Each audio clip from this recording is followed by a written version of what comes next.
ಓಂ ಶ್ರೀ ವಿಷ್ಣವೇ ನಮಃ. ಶ್ರೀ ವಿಷ್ಣು ಸಹಸ್ರನಾಮ ಸ್ತೋತ್ರ ಅರ್ಥಚಿಂತನೆ. ಶ್ಲೋಕ 22. ಅಮೃತ್ಯುಃ ಸರ್ವದೃಕ್ಸಿಂಹಃ ಸಂಧಾತಾ ಸಂಧಿಮಾನ್ ಸ್ಥಿರಃ ಅಜೋ ದುರ್ಮರ್ಷಣಃ ಶಾಸ್ತಾ ವಿಶ್ರುತಾತ್ಮಾ ಸುರಾರಿಹ.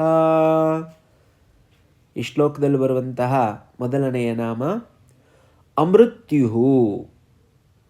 ಮೃತ್ಯುರ್ವಿನಾಶಃ ತದ್ಧೇತುರ್ವಾ ಅಸ್ಯ ನ ವಿದ್ಯತೆ ಇತಿ ಅಮೃತ್ಯುಃ.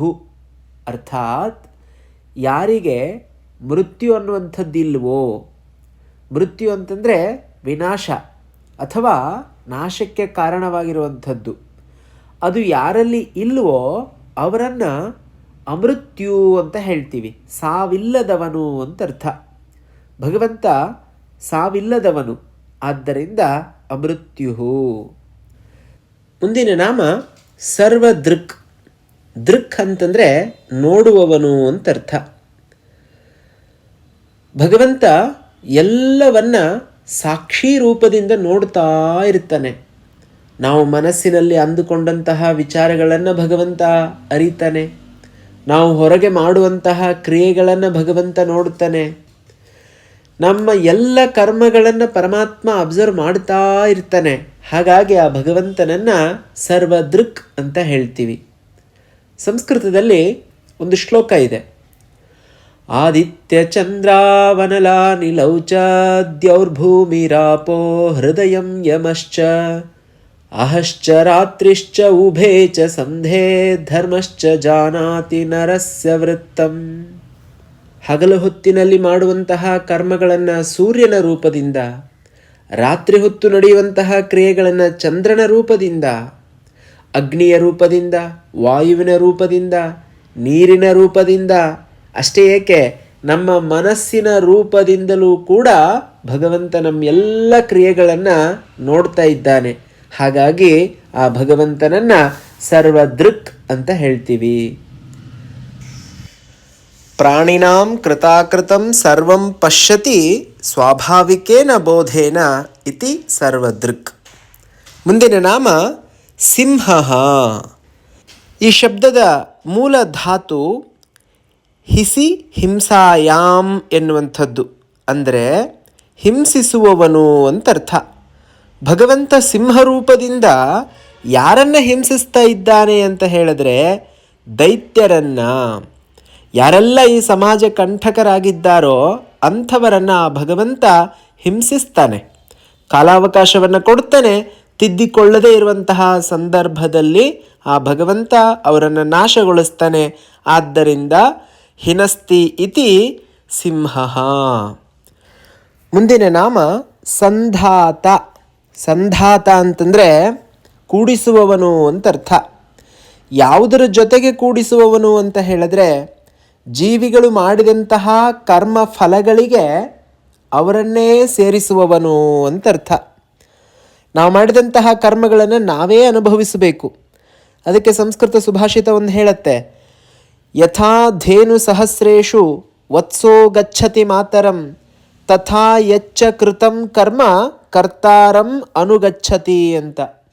ಸಾವಿರಾರು ಹಸುಗಳ ಮಧ್ಯದಲ್ಲಿ ಒಂದು ಕರುವನ್ನು ಬಿಟ್ಟರೆ ಆ ಕರು ತನ್ನ ತಾಯಿಯನ್ನೇ ಹುಡುಕಿಕೊಂಡು ಹೋದ ಹಾಗೆ ನಾವು ಮಾಡಿದಂತಹ ಕರ್ಮಗಳು ನಾವೆಲ್ಲೇ ಇದ್ದರೂ ನಮ್ಮನ್ನೇ ಅನುಸರಿಸಿ ಬರ್ತವೆ ಅಂತ.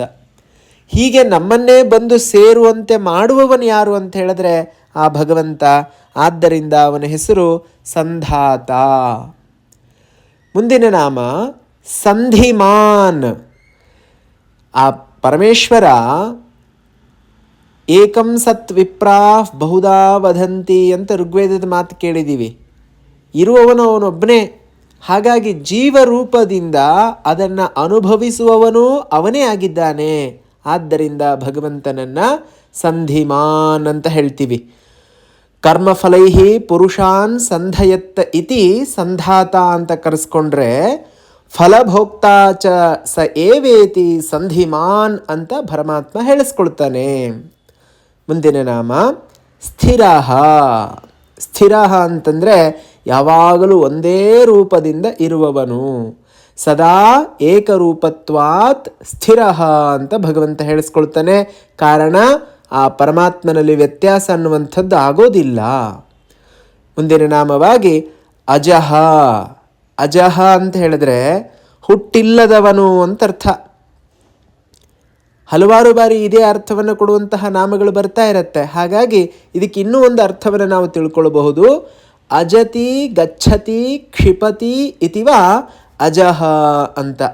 ಅಂದರೆ ಅಸುರರ ಕಡೆಗೆ, ರಾಕ್ಷಸರ ಕಡೆಗೆ ಆ ಪರಮೇಶ್ವರ ಬಾಣಗಳನ್ನು ಬಿಡ್ತಾನೆ. ಕ್ಷಿಪತಿ ಅಂತಂದರೆ ಎಸಿತಾನೆ. ಆದ್ದರಿಂದ ಆ ಭಗವಂತನನ್ನು ಅಜಹ ಅಂತ ಹೇಳ್ತಾರೆ. ಭಕ್ತರ ಹೃದಯವನ್ನು ಅಜತಿ ಎನ್ನುವಂಥ ಇನ್ನೊಂದು ಅರ್ಥ ಇದೆ. ಭಕ್ತರ ಹೃದಯಕ್ಕೆ ಬಂದು ಸೇರ್ತಾನೆ, ಅಥವಾ ಅಸುರರ ಕಡೆಗೆ ಬಾಣವನ್ನು ಬಿಡ್ತಾನೆ, ಅಥವಾ ಹುಟ್ಟಿಲ್ಲದವನು. ಹೀಗೆ ಅನೇಕ ಅರ್ಥಗಳನ್ನು ಈ ಅಜಹ ಎನ್ನುವಂತಹ ನಾಮ ತೋರಿಸಿಕೊಡುವಂಥದ್ದಾಗತ್ತೆ. ಮುಂದಿನ ನಾಮ ದುರ್ಮರ್ಷಣ. ದುರ್ಮರ್ಷಣ ಅಂತ ಹೇಳಿದ್ರೆ ದಾನವರೇ ಮೊದಲಾದಂಥವರಿಗೆ ಮರ್ಷಿತುಂ ಸಹಿಸಲಿಕ್ಕೆ ಆಗೋದಿಲ್ಲ ಆ ಭಗವಂತನನ್ನು.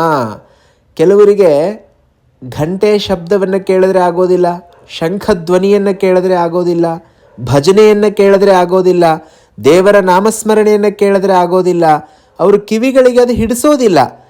ಅಂಥವರನ್ನು ದಾನವರು ಅಂತ ಹೇಳ್ತಾರೆ. ಅಂಥವರಿಗೆ ಭಗವಂತ ಹಿಡಿಸುವವನಲ್ಲ. ಆದ್ದರಿಂದ ದುರ್ಮರ್ಷಣ. ಮರ್ಷಿತುಂ ಸೋಢುಂ ದಾನವಾದಿಭಿ ನ ಶಕ್ಯತ ಇತಿ ದುರ್ಮರ್ಷಣ ಅಂತರ್ಥ. ಮುಂದಿನ ನಾಮವಾಗಿ ಶಾಸ್ತ. ಶಾಸ್ತ ಅಂತ ಹೇಳಿದ್ರೆ ಶಾಸ್ತ್ರ ರೂಪದಲ್ಲಿ ಇರುವವನು. ಶ್ರುತಿ ಸ್ಮೃತ್ಯಾದಿಭಿ ಅನುಶಿಷ್ಟಂ ಕರೋತೀತಿ ಶಾಸ್ತ ಅಂತ. ಶ್ರುತಿ ಸ್ಮೃತಿ ಮೊದಲಾದಂತಹ ಶಾಸ್ತ್ರಗಳ ರೂಪದಲ್ಲಿ ಭಗವಂತ ನಮ್ಮನ್ನು ಮುಂದೆ ಮುಂದೆ ಕರ್ಕೊಂಡು ಹೋಗುವಂಥವನಾಗುತ್ತಾನೆ, ಧರ್ಮ ಮಾರ್ಗದಲ್ಲಿ ನಡೆಯುವಂತೆ ಮಾಡುತ್ತಾನೆ. ಹಾಗಾಗಿ ಭಗವಂತನ ಹೆಸರು ಶಾಸ್ತ ಎನ್ನುವಂಥದ್ದು. ವಿಶ್ರುತಾತ್ಮ. ವಿಶ್ರುತ ಅಂತ ಹೇಳಿದ್ರೆ ಚೆನ್ನಾಗಿ ಕೇಳಲ್ಪಡುವವನು ಅಂತ ಅರ್ಥ.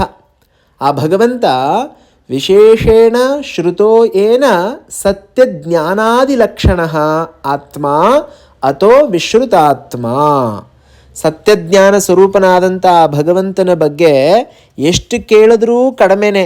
ಹಾಗಾಗಿ ವಿಶೇಷವಾಗಿ ಶ್ರುತ ಅಥವಾ ಪ್ರಸಿದ್ಧನಾದಂಥವನು. ಆದ್ದರಿಂದ ಆ ಭಗವಂತನನ್ನು ವಿಶ್ರುತಾತ್ಮ ಅಂತ ಹೇಳ್ತೀವಿ. ಕೊನೆಯ ನಾಮವಾಗಿ ಈ ಶ್ಲೋಕದಲ್ಲಿ ಸುರಾರಿಹ. ಸುರಾರಿಹ ಅಂತ ಹೇಳಿದ್ರೆ, ಸುರ ಅಂತ ಹೇಳಿದ್ರೆ ದೇವತೆಗಳು, ಅರಿ ಅಂತಂದರೆ ಶತ್ರು ಅಂತ ಅರ್ಥ. ಸುರಾರಿಹ ಅಂತ ಹೇಳಿದ್ರೆ ದೇವತೆಗಳ ಶತ್ರುಗಳಾದಂತಹ ದಾನವರನ್ನು ನಾಶಗೊಳಿಸುವವನು ಆ ಪರಮಾತ್ಮ. ಆದ್ದರಿಂದ ಆ ಭಗವಂತನ ಹೆಸರು ಸುರಾರಿಹ. ನಾಳೆ ಮುಂದಿನ ಶ್ಲೋಕದ ಅರ್ಥವನ್ನು ತಿಳಿಯುವ ಪ್ರಯತ್ನ ಮಾಡೋಣ. ಧನ್ಯವಾದಗಳು.